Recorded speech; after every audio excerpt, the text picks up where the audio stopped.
হিরোরা সবসময় এরকমই হয়। তো আজকে যারা মঞ্চে উপবিষ্ট আছেন সেই সব হিরোদের মধ্যে শামসুজ্জামান দুদু ভাই, যিনি ভাইস চেয়ারম্যান বিএনপি, আমাদের নেতা, আমারও নেতা। শামীমের কথা কিছুক্ষণ আগে বললাম। আর হিরোদের সবসময় ফলোয়ার থাকে, দেখলাম শামীমেরও হল ভর্তি ফলোয়ার। শামীম যখনই ছবি তোলে তখনই হাত তালি, যখনই কথা বলে হাত তালি, যখনই, কিন্তু দেখলাম রিয়েলি শামীমের সেই লিডারশিপের কোয়ালিটি আছে, যোগ্যতা আছে। আমি দোয়া করি ও যেন অনেক বড় নেতা হয়। এই প্রসঙ্গে আমি যখন বাসা থেকে আসছিলাম তখন একটা মোটিভেশনাল গল্প শুনছিলাম টেলিফোনে। সেটা হলো এরকম যে যত বড় জায়গা হয় সেই জায়গার সমপরিমাণে কিন্তু বাড়ি হয় না, আবার যত বড় বাড়ি হয় ঠিক সেই পরিমাণে তত বড় দরজা হয় না। যত বড় দরজা হয় তত বড় তালা হয় না, যত বড় তালা হয় তত বড় চাবি হয় না। কিন্তু সেই চাবি হচ্ছে সবচাইতে শক্তিশালী এবং পাওয়ারফুল। এই কথাটা আমি এই জন্য বলছি যে নতুন করে যাত্রা শুরু করেছে যে অনুরাগ সামাজিক সাংস্কৃতিক সংস্থা, তারা হলো সেই চাবি।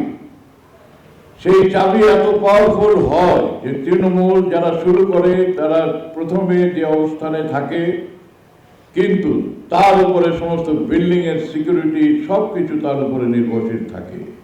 ঠিক আমি মনে করি যে আমাদের এই সংস্কৃতির এই চাবি হবে হচ্ছে আমাদের এই অনুরাগের যে সমস্ত নেতৃবৃন্দ এটাকে পরিচালনা করবেন, এবং তারা সারা দেশ থেকে, তৃণমূল থেকে শুরু করে সারা দেশ থেকে সংস্কৃতির সঙ্গে যারা সম্পৃক্ত তাদেরকে তুলে ধরে নিয়ে আসবেন।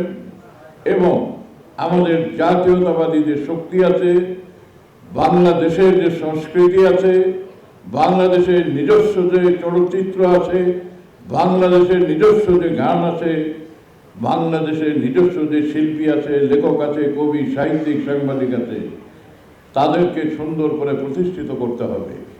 এই ওয়াদা করতে হবে আজকে এই শুভ সূচনায় অনুরাগ সামাজিক সাংস্কৃতিক সংস্থাকে। এটা একটা আপনাদের কাছে আমার দাবি। এবং আমি যেহেতু অভিনেতা ছিলাম, অভিনেতা আছি, অভিনেতা সবসময়ই থাকবো, বিনোদন কিন্তু একমাত্র সংস্কৃতি না। আমাদের প্রতিনিয়ত যা কিছু চর্চা হয়, যেভাবে আমরা চলি, যেভাবে আমরা বলি, যেভাবে আমরা পোশাক পরি, যেভাবে আমাদের প্রতিদিন সকাল হয়, সন্ধ্যা হয়, রাত হয়, আবার নতুন একটা দিন পাই, ঠিক সংস্কৃতি হচ্ছে একটা চলমান প্রক্রিয়া মানুষের জীবনে। যে জন্য আমরা বলি সংস্কৃতি হচ্ছে সমাজের দর্পণ, আয়না। সংস্কৃতি এই আয়নায় দেশ এবং জাতিকে, প্রতিটি মানুষকে দেখাতে হবে। এই দায়িত্ব শুধুমাত্র বিনোদনের জন্য নয়, এই দায়িত্ব শুধুমাত্র যারা গান বাজনা করেন, যারা লেখেন তাদের উপরে নয়। আমি মনে করি যারা আপনারা রাজনীতির সঙ্গে সরাসরি জড়িত, আমরা যারা রাজনীতির সঙ্গে আছি, সংস্কৃতির সঙ্গে আছি, রাজনীতি হচ্ছে এমন একটা চর্চা যেটা সরাসরি সমস্ত জনগণের সঙ্গে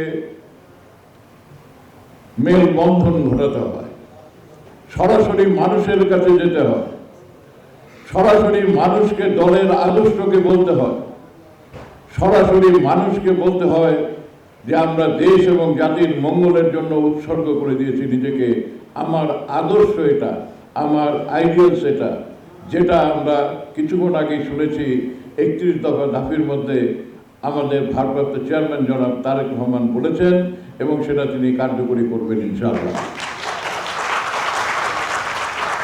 এই সমাজের যে দর্পণটার কথা আমি বলছি, ঠিক একইভাবে সংস্কৃতির সঙ্গে আমরা যারা জড়িত, আমরা কিন্তু সরাসরি জনগণের সঙ্গে সম্পৃক্ত না হলেও আমরা আমাদের লেখনীর মাঝে, আমরা আমাদের অভিনয়ের মাঝে, আমরা আমাদের গানের মাঝে আমরা জনগণের হৃদয়ে প্রবেশ করি এবং মানুষকে অনুপ্রাণিত করি এবং সেই অনুপ্রেরণা দেই যে অনুপ্রেরণা আমাদের রাজনৈতিক নেতৃবৃন্দ দেন তাদের আদর্শের কারণে দেশ এবং জাতির মঙ্গলের জন্য। ধন্যবাদ সবাই।